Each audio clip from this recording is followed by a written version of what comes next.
Bem, bom dia pessoal, já boa tarde, né? Vamos começar a nossa segunda aula, que tem por título Características dos principais alimentos utilizados na alimentação animal. São diversos alimentos, eu vou citar só alguns, tá? No mais, eu vou passar algum material para vocês darem uma olhada nos outros. A gente vai começar com algumas informações interessantes. Por exemplo, um dos principais gastos na produção animal é com a alimentação, já foi dito isso, podendo chegar, em alguns casos, em até 70 a 80% do custo total. Exemplo aqui é os confinamentos. Por exemplo, confinamento de gado de corte, confinamento de aves de corte, frangos de corte, etc. Sendo o concentrado o que mais onera o custo de produção. A gente viu o que seria o concentrado, o que seria o volumoso. A gente viu que o concentrado ele é dividido em energético e proteico. Então, provavelmente é por conta disso, né? E a gente viu que o concentrado proteico ele é bem mais caro, tá? Os alimentos volumosos de clima tropical alteram sua composição e valor nutritivo com o avançar do estado fisiológico e a maturidade da planta. Isso acontece principalmente em épocas de estiagem ou quando se demora muito para fazer o corte desse alimento para ser administrado ao animal, tá? Por isso deve-se então conhecer as características qualitativas dos alimentos para balancear uma ração com todos os nutrientes e custo mínimo, tá bom? As qualidades desses alimentos, o que é que eles proporcionam, quais as vantagens e desvantagens. É nisso que a gente vai ver hoje, tá?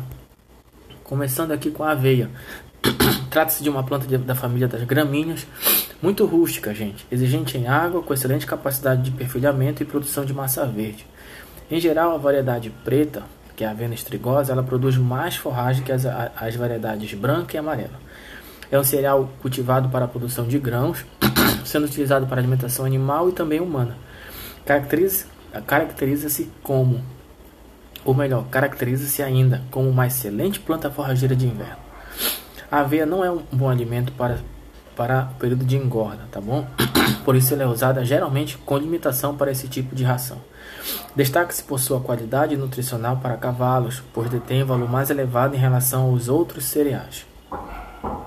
Para aves, a utilização é limitada devido ao seu teor de fibra, por isso não é aconselhável usar mais do que 15% nas rações. Então tá aí uma das respostas, porque a aveia, né, não é muito bem-vinda na época de engorda, tá?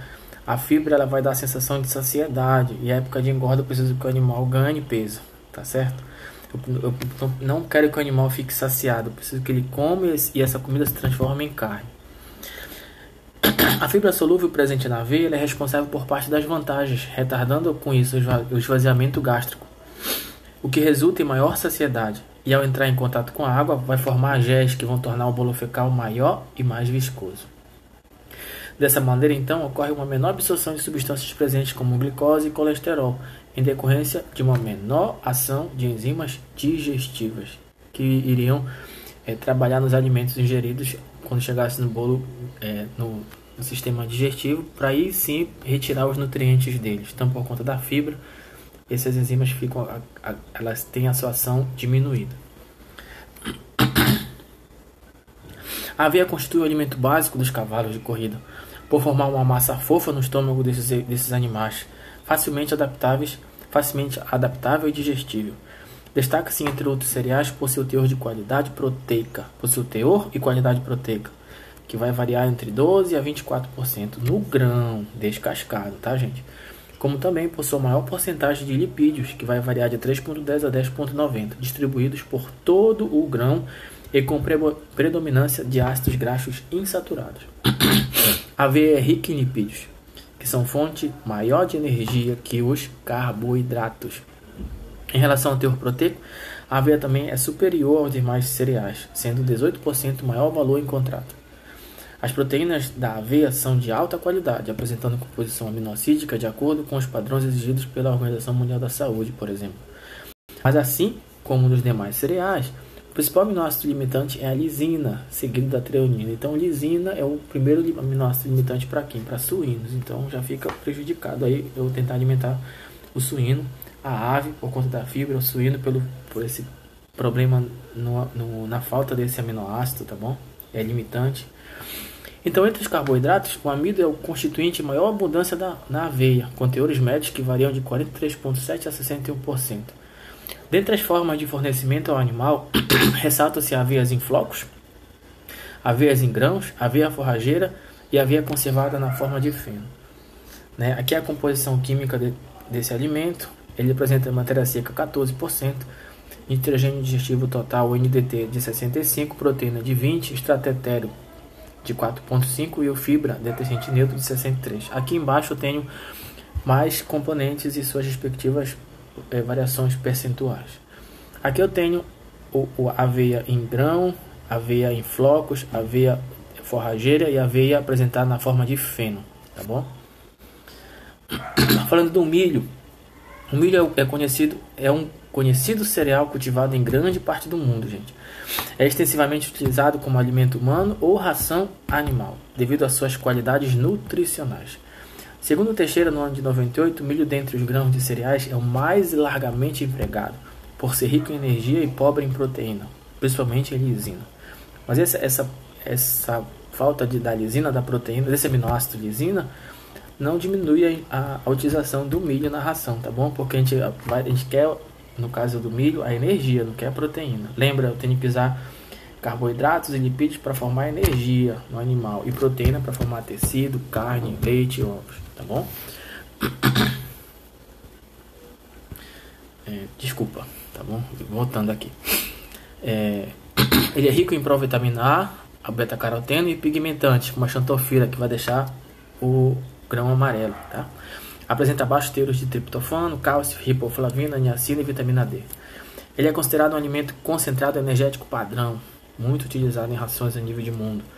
O milho em grão ele pode ser fornecido para bovinos em até 70% grão in natura, tá bom? Retirado dali da espiga, aumentando a textura da moagem com aumento do teor na ração, tá? Para suínos e aves, a quantidade pode chegar em até 80% da ração, ou seja, uma ração de 100 kg, gente, eu posso dar até 80 kg de milho. Claro, deixando esse milho mais fino, uma moagem mais fina. Já para cavalos e ovinos, pode-se utilizar o grão inteiro. O milho é composto por 61% de amido, 19% de glúten, 4% de germe e 16% de água. Aqui é a composição química e bromatológica do milho. Apresenta proteína de 8,49%, carboidrato de 85%, rico em energia e outras características que vocês podem ver depois, tá? Aqui as apresentações dele na forma de feno, na forma de moado mais inteiro, moado mais o germe, né, com grãos um pouco maiores. Enfim, eu tenho N possibilidades, mas o que é encontrado mais usualmente no mercado? É na forma milho triturado, moído, na forma de farelo, tá bom? Tem o sorgo. O sorgo ele é útil na produção de farinha para panificação, amido industrial, álcool e também como forragem ou cobertura do solo. Ele pode ser fornecido aos animais na forma de forragem, silagem e grãos, tá bom?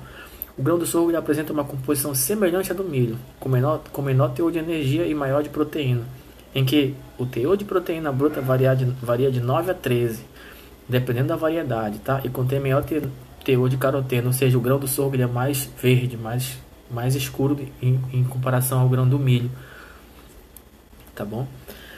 O grão do sorgo ele é recomendado para vacas leiteiras e suínos, substituindo até 100% o milho, devendo ser fornecido de forma triturada. Ajuda muito.